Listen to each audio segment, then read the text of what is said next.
Now let's take a look at the second email that we're going to be sending in our autoresponder. This video is brought to you by EpiPies Academy.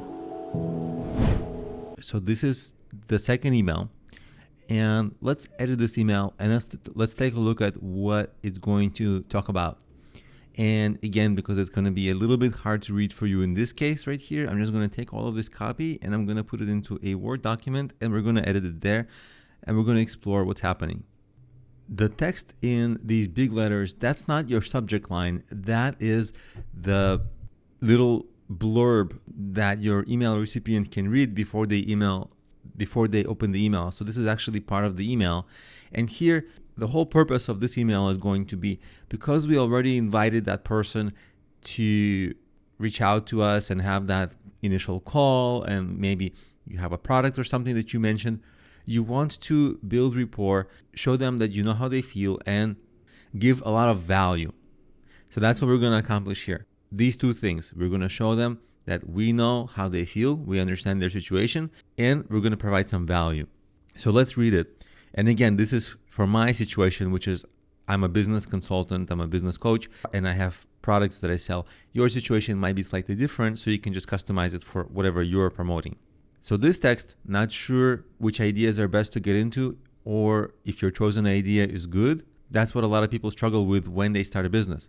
And I know that because I talk to them. So here I'm like really appealing to them. They're going to be like, yeah, a lot of people who are first-time entrepreneurs, a lot of them don't even have a business idea, because they literally ask me which ideas are good to get into. So I answer that right there. Like I say, hey, we're going to address this. So that should perk their interest.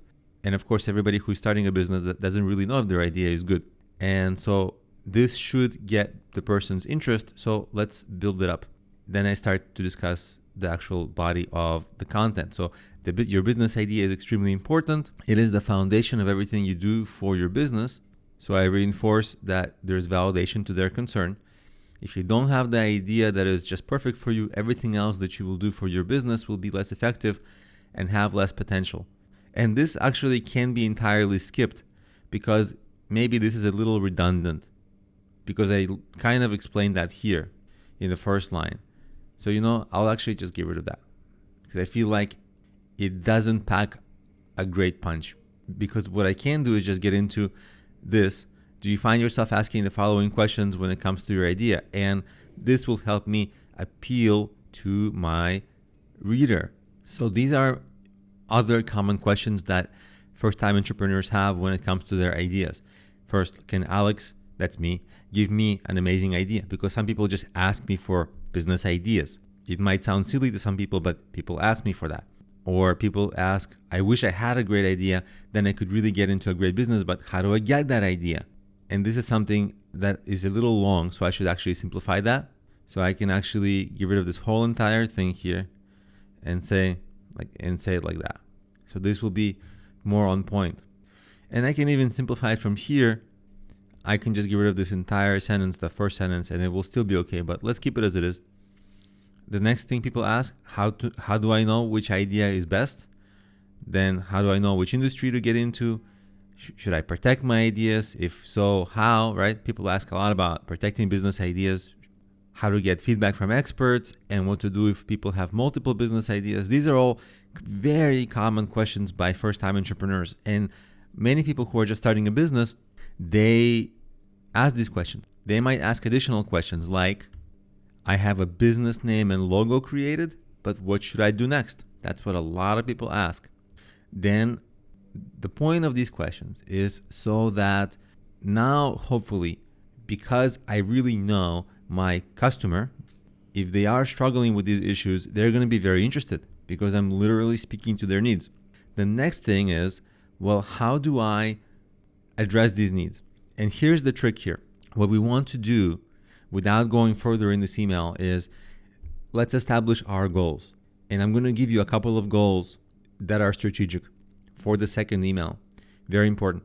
You want them to visit your website, not buy anything, just visit your website. And you want them to subscribe to you and follow you on social media. Why? There are two reasons for this. The first reason is that if they follow you on social media anywhere, they're going to get more notifications from you, and there's going to be more touch points where you can sell to them. So that's great. And it allows you to give them free extra content, because if you try to sell something earlier, now is the time to give them something for free so they can get more content from you, warm up with you further. You don't want to be sell. You don't want to be too aggressive. You want to give a lot of value. So free value on your website, on your social media is fantastic because it warms them up. And if they subscribe or follow, you're going to have more chances to promote to them long term. And if they visit your website, you're going to be able to run what's called retargeting ads to them. Retargeting ads are ads, maybe you don't know this term, but it's basically these are ads that follow people around. Even if you don't know what they are, I'm sure that you have had retargeting ads being shown to you. For example, if you go to Amazon and you click on some product and then you go to Facebook, and for some reason Facebook knows to promote that product to you, that's a retargeting ad that Amazon set up with Facebook ads. And as soon as somebody visits your site, you can run those kinds of ads to them. Those ads are extremely effective because they're not targeting cold traffic, they're targeting warm traffic that's already been on your site. So that's the idea here. You want to get people on your site and on your social media so that you can bring them back either through retargeting ads if they've been on your site, or through social media if they subscribe, all the while giving these people free content, which helps them appreciate you for that because you're giving them free value. See, that's the strategy that we have in this particular email. It's very strategic. So then what you can do, I have this particular example. You don't have to follow this because I have my own content and I have my own strategies. But what I would recommend is that you create some kind of an article, like a blog post, that you can send them. And when they click on the blog post link, if it takes them to your site, you're going to be able to run retargeting ads. Also, you can point to something on your YouTube or social media like I'm doing, or you can just suggest to them at the bottom here or somewhere, follow me on social media. But surely you want to give them some kind of free content.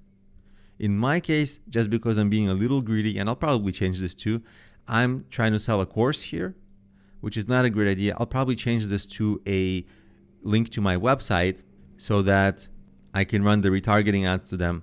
And if you want to get them on a call, if that is important for you, then you can suggest a free call and you can put your Calendly link here and all that. And instead of a 30-minute, I'd say like a 15-minute call.